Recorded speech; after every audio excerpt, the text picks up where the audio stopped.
Over the past few decades, more and more buildings have been made with the environment in mind.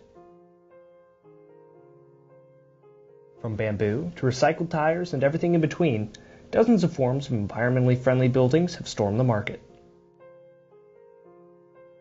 But one church, located off of Interstate 40, had a different material in mind: styrofoam. So in the mid-90s, we bought land and we knew we were going to be building a building. And there were a couple of different ways we could go. We could go with a metal building, which for the square footage, the cost was doable. The other thing the other material that people were using were blocks. And they've used blocks to build school for years and years and years. The problem I saw with both of those methods were that the initial cost might be low, but over a period of time, that building ends up costing you more due to heating and cooling costs. So we thought, and we asked the question, has building materials improved in the last couple of hundred years? And we came away with a resounding yes. We ended up finding a material that was used primarily in the South, in Florida, and other places along the coast due to its strength to withstand hurricanes. And it was also used in the North, in Canada, due to its ability to cost very little to heat. And so that was an insulated concrete form, also known as an ICF. An insulated concrete form is a form, but it remains in place. So typically when you build a building or a bridge, you build these forms that you want the concrete to take, and then you remove them after the concrete is cured.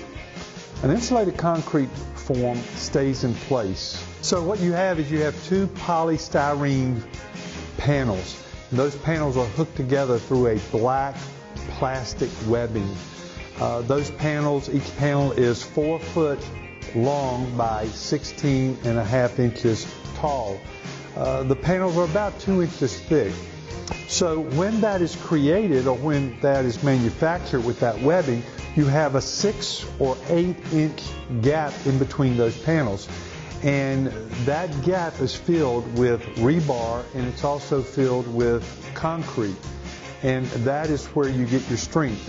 Those panels stay in place, and the concrete cures over time, and that's where the strength of the product comes from. On the side of that panel, you can then screw in sheetrock.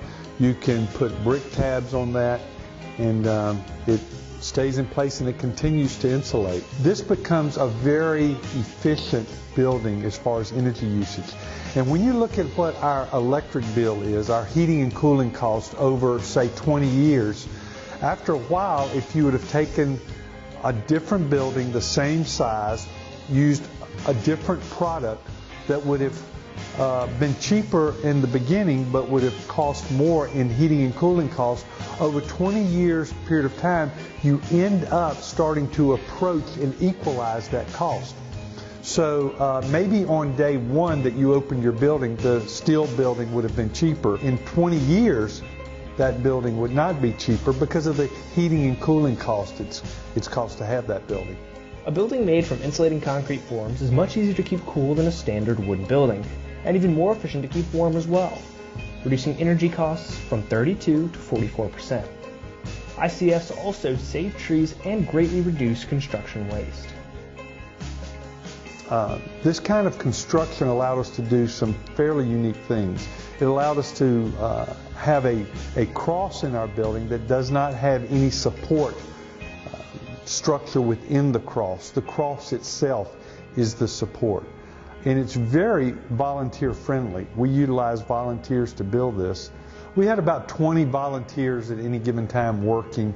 Some people bending rebar, some people cutting rebar. The blocks snap together like big Legos. In fact, that's what most people say they're like, big Legos. When you think about it, I don't have the skills, and our volunteers don't have the skills to lay block.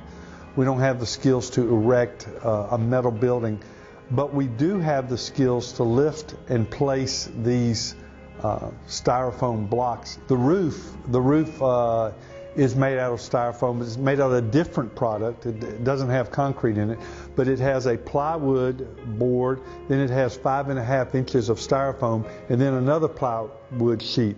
And those sheets, you can get them in different lengths. Ours are 4 foot by 8 foot, like a standard piece of plywood that you would go to the store and buy, but that's glued and compressed, and so we have that. It's called a SIPS panel that we use. So this entire building has no less than 4.5 inches of styrofoam in the walls and no less than 5.5 inches of styrofoam in the ceiling. At the time we built this, it was the largest insulated concrete building in the state of North Carolina. We were on the cutting edge of that. We had a film crew come down from Canada, the manufacturers of the product, and they interviewed me, and they used it as part of their training video. There was a group of manufacturers that built the SIPS panel that came up from Brazil, and they wanted to talk to us about this particular application.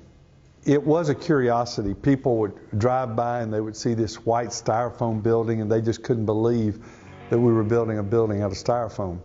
And while I like to say that, really you're building it out of concrete and rebar. The styrofoam is just an insulating factor, and it's a forming factor. But it's still, it had not been used or seen in these parts ever. It's something that I think everybody should at least investigate and look and decide if it's right for them.